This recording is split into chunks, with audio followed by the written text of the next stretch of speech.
मामला ये हुआ है कि कल रोहित जी को उठा लिया है लोग। हम लोग खाना खाने जा रहे थे। मंच मंच जो है धरना स्थल हम लोग का, वहाँ से हम लोग 100 मीटर साइड हट के खाना खा रहे थे। तब तक फिल्मी स्टैंड में गाड़ी आती है और कुछ लोग 2-4 लोग रहते हैं पुलिस के आदमी, वो लोग रोहित जी को आराम से उठा लिए। तो हम लोग विरोध प्रदर्शन नहीं किया, हम लोग को लगा पुलिस का आदमी है तो लेके जाएगा, कोई बात नहीं। हम लोग जो जो रूल होता है हम लोग जाएंगे, पुलिस से बात करेंगे, लेके आ जाएंगे।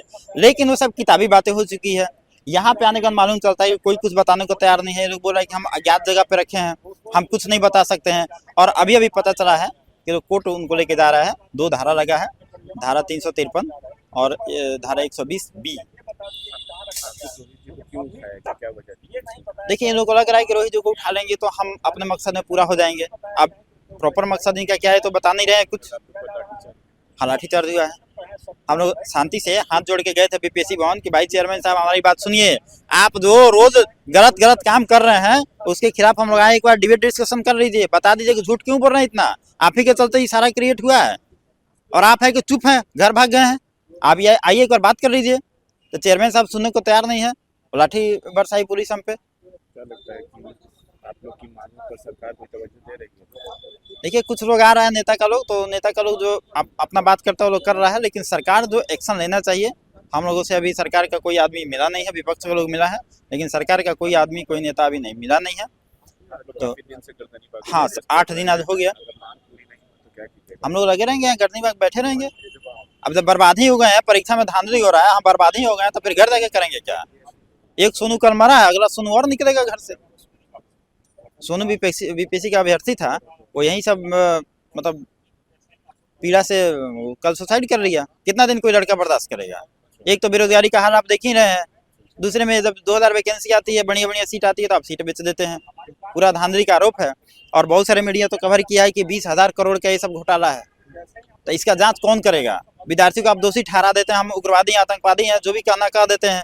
आप लोग जो गलती करते हैं उसका जिम्मेदारी कौन लेगा। बीपीएससी चेयरमैन जो रोज प्रेस कॉन्फ्रेंस झूठ झूठ बोलते हैं, आज ही पता चला है कुछ प्रेस कॉन्फ्रेंस करने वाले हैं। तो मेरा रिक्वेस्ट है उनसे कि चेयरमैन साहब झूठ मत बोला करिए।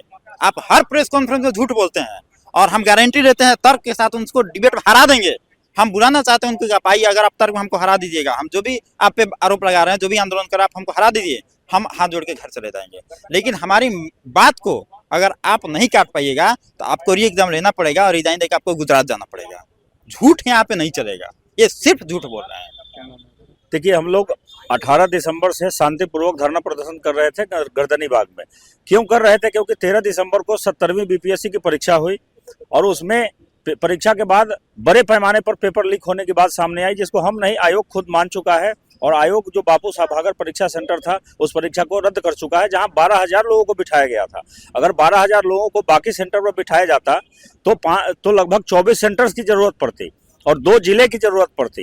यानी इतने बड़े पैमाने पर पेपर लीक हुआ तो बीपीएससी ने उसको कैंसिल कर दिया। लेकिन अब हमारा कहना है कि आप उन 12,000 लोगों के लिए अगर अलग से एग्जाम कराते हैं तो रेस्ट जो 4,71,000 लोग हुए उनके साथ घोर इनजस्टिस हो जाएगा। क्योंकि 2 डेट में आप एग्जाम लेंगे तो क्वेश्चन का लेवल थोड़ा ऊपर नीचा होगा, आप नॉर्मलाइज करेंगे नहीं, आप पहले कह चुके हैं।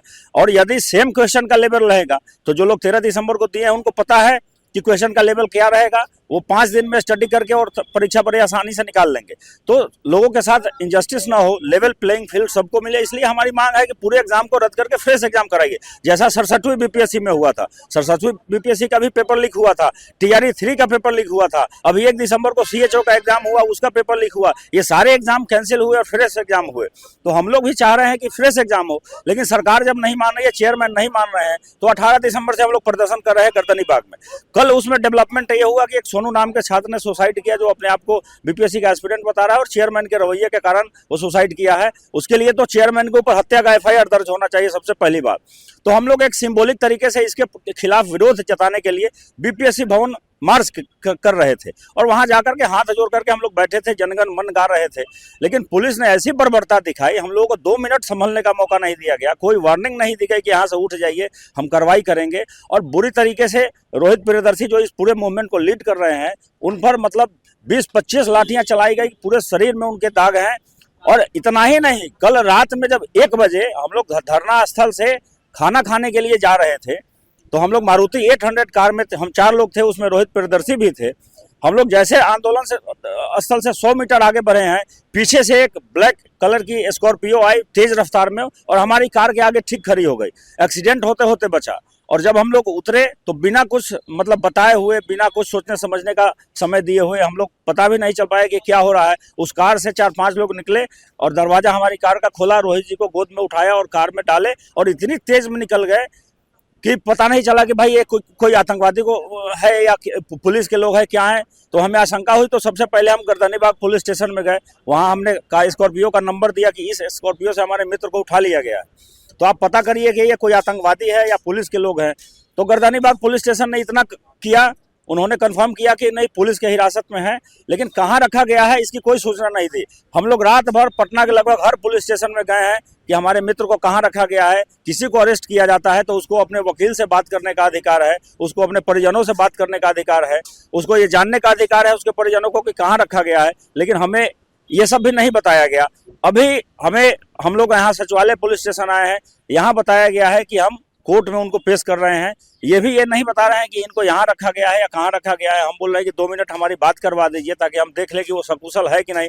हम लोग को आशंका हो रही है कि कल दिन में पुलिस ने जैसे उनके साथ बर्बरता की है, हो सकता है आप लोग के ऊपर एफआईआर भी दर्ज हुआ है। एफआईआर उनके ऊपर एफआईआर दर्ज हुआ है जैसा कि पुलिस बता रही है, लेकिन हमें आशंका है कहीं थाने में उनकी पिटाई तो नहीं की गई है, कोई बर्बरता तो नहीं की गई है, क्योंकि ये ऊपर से आदेश है।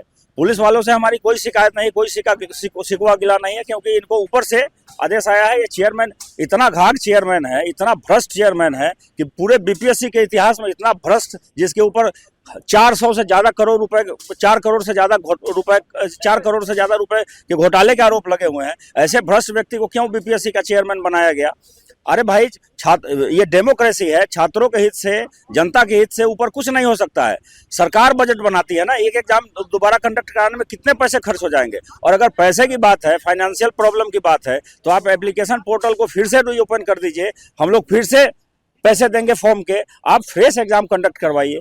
तो इससे माननीय मुख्यमंत्री जी की छवि खराब हो रही है। उनके कुछ मंत्री परिषद में आप लोग जो कंटिन्यू धरना दे रहे हैं, कुछ आप लोगों की सरकार ने बातें सुनी है? ये देखिए, मतलब संवेदनहीनता की पराकाष्ठा है कि 18 दिसंबर से वहां लोग बैठे हुए हैं, जिसमें से 7 लोग आमरण अनशन पर हैं, जिनकी हालत नाजुक है। कोई पीएमसीएच में भर्ती है, कोई कहीं भर्ती है, उसमें से किसी की मृत्यु हो सकती है। अगर किसी की मृत्यु होती है और कोई आत्महत्या करता है तो इस घाघ चेयरमैन, इस भ्रष्ट चेयरमैन के ऊपर हत्या का मुकदमा दर्ज होना चाहिए कि इनके कारण ये सब हो रहा है। आप लोग की मांगे अगर पूरी नहीं हुई तो क्या करेंगे? हम लोग अनंत काल तक वहां बैठे रहेंगे गर्दनीबाग पटना में, हम लोग हटने वाले नहीं हैं। अगर चेयरमैन साहब को लगता है कि वीर कुंवर सिंह की धरती वाले लोग जो हैं वो हमारे सामने घुटने टेक देंगे, तो ये असंभव है। घुटने आपको टेकना पड़ेगा हमारे सामने। चेयरमैन साहब सुन लीजिए कान खोल के।